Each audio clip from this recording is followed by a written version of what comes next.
The world is going crazy, and the market for silver is no exception. Hello, everyone. Miss Bitcoin here, and today we're diving into the latest reason you need to hold your wealth in your own hands.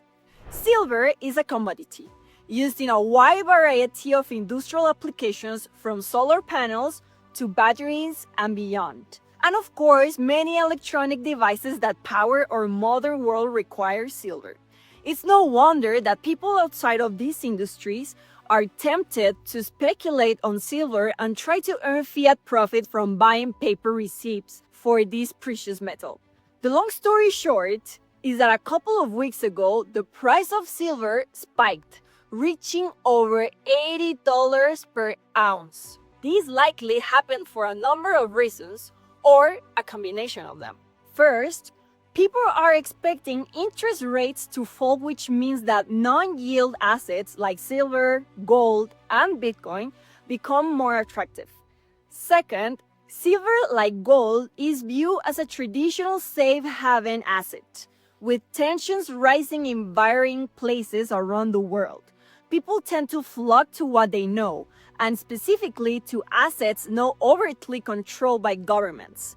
Third, the industrial demand for silver has never been higher. The world is going more and more digital, and silver is an important component in many of the things we need and use today. And finally, people are waking up to the reality that much of the paper silver is just that, paper. There are far more claims to silver than there is actual silver in the world. So, all of this set the stage for a big pump, and then we saw volatility to the downside.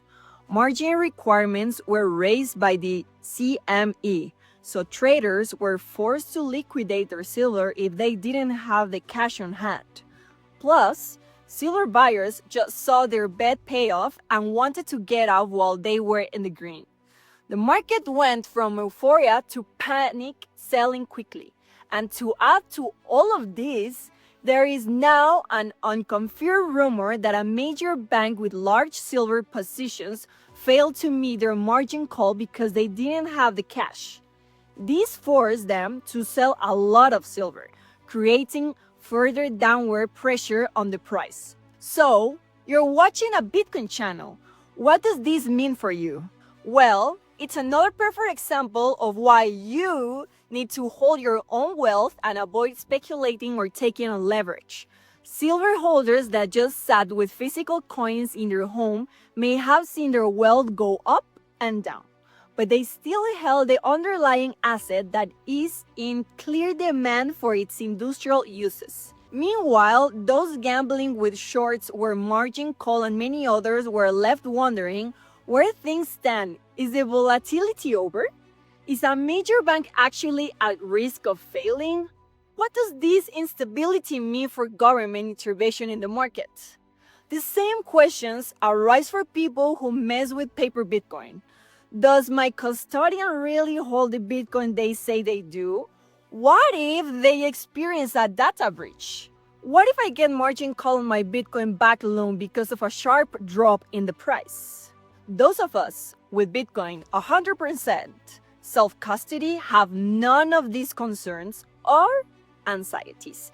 We get to live a life of peace, knowing our wealth is our own, and that while market turmoil might affect short-term purchasing power, it has no bearing on whether or not we have the real asset. Silver is far inferior to Bitcoin as a form of money, but the recent swings and manipulation we have seen paint a picture of what can happen when you play fiat games. You end up winning fiat prices. And fiat prices are never all they are cracked up to be. Let this whole saga serve as an illustration for why we at the Bitcoin Way spend so much time talking about Bitcoin self-custody. Once you realize what Bitcoin is and the manipulation that happens in fiat land, you will be among the ranks of people who see no other option than to hold your wealth free of counterparties.